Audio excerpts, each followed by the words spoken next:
السلام علیکم ورحمۃ اللہ وبرکاتہ۔ ڈیئر اسٹوڈنٹ، امید کرتا ہوں آپ تمام بخیریت سے ہوں گے۔ ڈیئر اسٹوڈنٹ، آج ہم ڈسکس کریں گے کلاس 9 ہمارے پاس اسمال سلیبس ہے، جو ہمارے پاس آج مضمون ہے وہ ہے اردو۔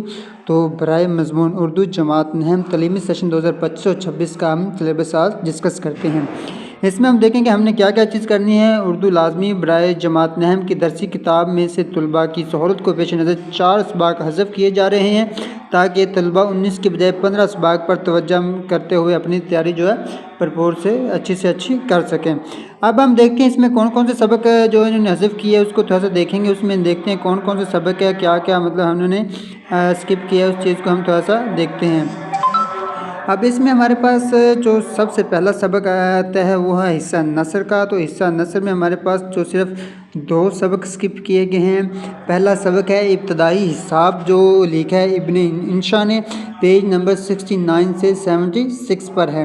یہ پہلا سبق ہے ابتدائی حساب۔ اس کا بیٹا آپ نے کچھ بھی نہیں کرنا، نہ خلاصہ، نہ تشریح، نہ سیاق و سباق، نہ MCQ سوال، مطلب آپ نے سبق ریلیٹڈ کچھ بھی نہیں کرنا، سب کچھ اسکپ کر دینا ہے۔ اس کے حوالے سے آپ نے کچھ بھی نہیں کرنا، سارا کچھ اسکپ کر دینا ہے۔ یہ ہمارے پاس پہلا سبق تھا۔ اب حصہ نثر میں ایک سبق اور بھی ہے، وہ ہے بھیڑیا، جو لکھا ہے فاروق سرور نے، پیج نمبر 86 سے 93 پر ہے۔ یہ فاروق سرور صاحب نے لکھا ہے۔ یہ ہمارے پاس دوسرا سبق تھا۔ اس کے بھی بیٹا آپ نے کوئی چیز نہیں کرنی، صرف اس سبق کو کراس کر دیں۔ اس کے علاوہ 2 سبقوں کے علاوہ حصہ نثر میں باقی جتنے سبق ہیں ان کی آپ نے اچھے سے تیاری کرنی، تاکہ آپ کی تیاری اچھی ہو سکے اور پیپر میں آپ کو کسی بھی کوسچن کے مشکلات سے دوچار نہ ہونا پڑے۔ آگے ہم آتے ہیں حصہ نظم کی طرف۔ تو حصہ نظم میں ہمارے پاس کون کون سے ہیں ان کو ہم تھوڑا سا ڈیٹیل میں دیکھتے ہیں۔ تو حصہ نظم میں ہمارے پاس جو آتا ہے وہ ہے کرکٹ اور مشاعرہ، جو ہمارے پاس دلاور فغار صاحب نے لکھا ہے، وہ ہمارے پاس آتا ہے۔ حصہ نظم میں ایک ہی نظم جو ہم نے اسکپ کرنی ہے وہ ہے کرکٹ اور مشاعرہ۔ یہ پیج نمبر 111 سے لے کر 117 تک ہے۔ اس کو آپ نے اسکپ کر دینا ہے، کراس کر دینا ہے۔ یہ نظم آپ نے نہیں کرنی، باقی اس کے علاوہ باقی تمام نظمیں آپ نے اچھی طرح تیاری کرنی ہے۔ اس کے بعد آتا ہے ہمارے پاس حصہ غزل آتا ہے۔ تو حصہ غزل میں ہم دیکھتے ہیں کون کون سے سبق ہیں، کون سی غزل انہوں نے دی ہے۔ کہ حصہ جو غزل ہے وہ بھی ایک ہی ہم نے اسکپ کرنی ہے۔ جو غزل ایک ہے وہ ہے غزل نمبر سن تو صحیح جہاں میں ہے تیرا افسانہ کیا، خواجہ حیدر علی آتش صاحب نے لکھی ہے۔ یہ بیٹا آپ نے اسکپ کر دینی ہے، اس کو بھی آپ نے کراس کر دینا ہے۔ یہ پیج نمبر 122 سے لے کر 126 تک ہے۔ یہ آپ کے پاس تھے 4 سبق، 2 سبق، 1 نظم اور 1 غزل۔ یہ 4 ٹوٹل اسباق بنتے ہیں جو بیٹا آپ نے اسکپ کر دینے۔ اس کے علاوہ باقی بیٹا آپ کے بکس میں 15 سبق ہوں گے۔ حصہ نثر، حصہ نظم، حصہ غزل کو ملا کے کل 15 بنتے ہیں۔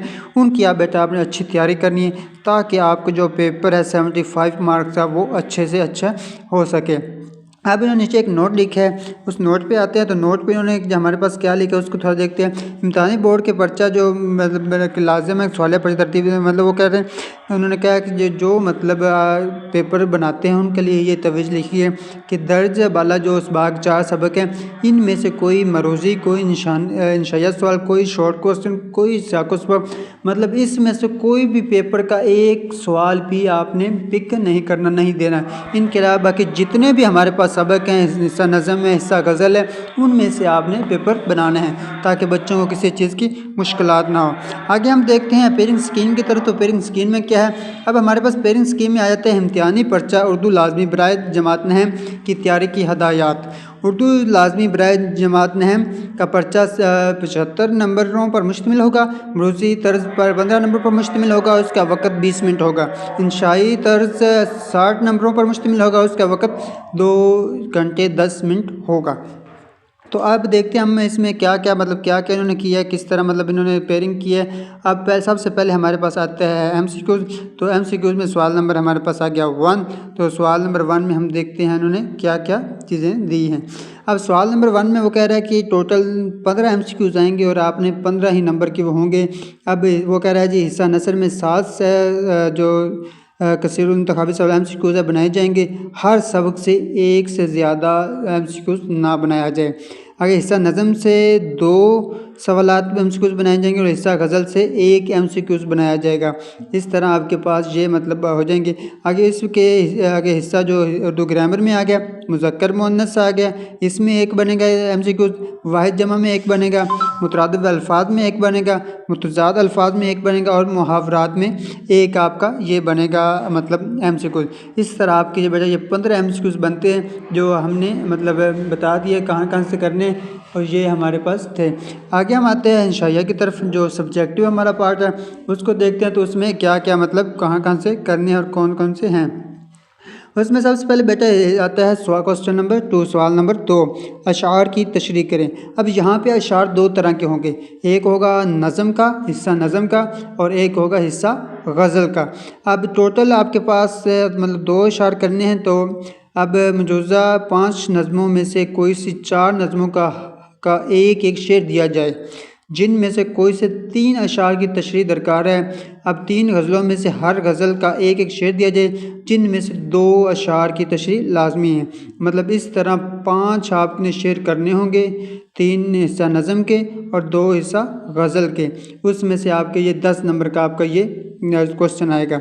अब इसके बाद हमारे पास आता है क्वेश्चन नंबर 3, जो हमारे पास पैराग्राफ की तशरीह होती है, उसको हम पढ़ते हैं। वो क्या है? अब क्वेश्चन नंबर 3 में होगा था पैराग्राफ की तशरीह। कुल नंबर आपके पास 10 हैं। 7 असबाक में से पहले 4 असबाक के उसने अखलाक हसना, अपनी मदद आप, कलीम और मिर्ज़ा ताहिर दार बेग और नाम देव माली, इसमें से किसी एक का पैराग्राफ, और बाकी 3 असबाक आराम व सुकून, कुतबा और लड़ाई में पड़े हुए मंजर में से 1 पैराग्राफ। मतलब पहले 4 सबकों में से 1 पैराग्राफ आएगा और आखिरी 3 सबकों में से 1 पैराग्राफ आएगा। इस तरह बेटा आपके ये 2 पैराग्राफ आएंगे, 2 में से किसी एक की आपने तशरीह करनी होगी। और तशरीह की जो मतलब तशरीह करने का जो तरीका होगा, सबसे पहले आपने जो पैराग्राफ आएगा उसमें देखना मुसन्नफ़ का नाम क्या है, वो 1 नंबर का होगा। उसके बाद आपने मुश्किल अल्फाज लिखने, तरकीब के मायने लिखने, 3 नंबर के वो होंगे। आगे सबक का नाम होगा, वो भी 1 नंबर का होगा, और तशरीह बेटा आपके 5 नंबर की होगी। ये था सवाल नंबर 3 जो जिसमें हमने पैराग्राफ की तशरीह करनी थी। आगे हमारे पास आता है सवाल नंबर 4, जो हमारे पास मुख्तसर सवालात के जवाबात हैं। ये 5 आएंगे बेटा, 5 आपने करने होंगे। आई थिंक 8 या 9 आएंगे, तो 8 आएंगे, 8 में से आपने 5 करने होंगे। 10 नंबर का ये सवाल होगा। अब इसमें वो कहता है 8 सवाल आएंगे, इसमें आपने 5 करने होंगे। पहले 4 सबकों में से मतलब वो 4 असबाक में से 2-2 सवालात, बाकी 3 असबाक में से वो 2-2 सवालात देगा। इस तरह मतलब वो आपके 8 सवाल आएंगे, आपने उसमें से 5 करने होंगे।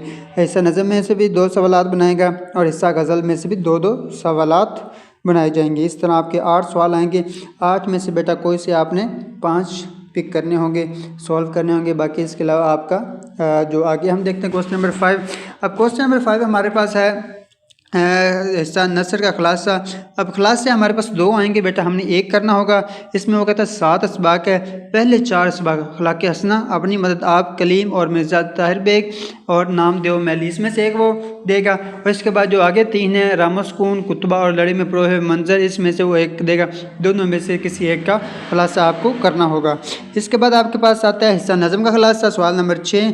तो इसमें भी वो 5 नंबर का है। इसमें वो 5 आपके पास नज़में हैं, तो इसमें से 3 नज़मों मतलब हमद, नात और मिर के बरक़ात में से 1 का खुलासा पूछा जाएगा, और दूसरा जवेद के नाम और प्याम लतीफ़, इनमें से किसी एक का मरकज़ी ख्याल पूछा जा सकता है।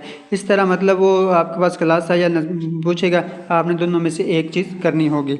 आगे हम आते हैं सवाल नंबर 7 की तरफ। तो सवाल नंबर 7 हमारे पास है दरख्वास्त या ख़त। तो हमेशा कुछ ख़त करते हैं, कुछ हमारे पास दरख्वास्त भी कर लेते हैं। तो आप जो भी करें बेटा ये 10 नंबर का है, तो आपने उसको अच्छे तरीके से याद करें ताकि ये 10 के में से कम से कम आप 8 से 9 नंबर अच्छी तरह ले सकें। आगे हमारे पास आती है कहानी और मुकालमा। तो उसमें देखते हैं, तो उसमें हमारे पास जो है 5 नंबर का है। इसमें आपके पास वो कहानी पूछ सकता है, मुकालमा लिखने को कहा जा सकता है। तो इस तरह आपने ये भी उर्दू ग्रामर का है, उर्दू जिसे हम उर्दू भी कहते हैं, उसमें से क्वेश्चन है, तो इसको आपने अच्छी तैयारी करना है।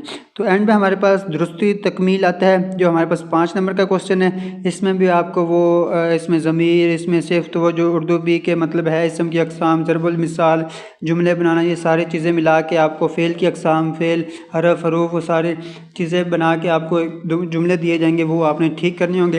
इस तरह आपका ये 5 नंबर का पेपर हो जाएगा। आगे हम देखते हैं हमारे पास क्या है, तो उसमें हम देखते हैं, तो उसमें हम जो हमारी सबसे फर्स्ट चीज़ है, उसमें हम देखते हैं क्या क्या चीज़ें हमने करनी है। आगे ये हम देखते हैं मॉडल पेपर हमारे पास उन्होंने दिया है, तो मॉडल पेपर में क्या क्या चीज़ें करनी है। तो मॉडल पेपर ये आगे बेटा मॉडल पेपर उर्दू का, तो उर्दू में उन्होंने सबसे पहले जो हमें दिया है वो कहते हैं जमात है कुल नंबर 15 और आपके पास टाइम है सिर्फ 20 मिनट का। इस तरह ये उन्होंने 15 MCQ दिए हुए हैं जो कि बेटा ये हैं। इसके बाद हम इंशाया की तरफ आते हैं, तो इंशाया में बेटा आपके पास सबसे पहले वो दे रहा है शार की नज़म की तशरीह जो उसने 4 दी हैं। उसके बाद उसने दे दी हिस्सा गज़ल की, जो कि मतलब उसने दी है हमें हिस्सा गज़ल। अब इसके बाद हमारे पास आ जाता है हमारे पास नसर की तशरीह करें जिसे हम सियाक़ व सबाक़ भी कहते हैं, वो हमारे पास 2 पैराग्राफ आ गए, उसमें से किसी एक का करना है। आगे मुख्तसर सवालात आ गए हैं 8, उसमें से कोई से 5 करेंगे। उसके बाद आपके पास जो खुलासा आ गया है हिस्सा सबक का, उसमें से कोई से एक करें। आगे हिस्सा नज़म का मर्ज़ी ख्याल या खुलासा, दोनों में से एक चीज़ कर सकते हैं आप। आगे दुकात या ख़ात्मे से एक चीज़ कर सकते हैं। आगे कहानी या मुकालमा में से आप एक चीज़ अटैम्प्ट कर सकते हैं। और एंड पे हमारे पास जो चीज़ आती है वो है हमारे पास ये फ़िक्रे हैं जो कि हमने करने हैं। इस तरह मतलब ये 7 है, इसमें से कोई से 5 फ़िक्रे आप कर सकते हैं। ये था बेटा उर्दू का स्मार्ट सिलेबस जो आज हमने डिस्कस किया। अगर आपको किसी चीज़ या किसी और बुक या किसी भी बुक का कोई क्वेश्चन हो तो आप पूछें, इंशाल्लाह आपको जल्द से जल्द बताया जाएगा। अपना ख्याल रखिएगा, मिलते हैं इंशाल्लाह अगले वीडियो में। जज़ाकल्लाहु खैर।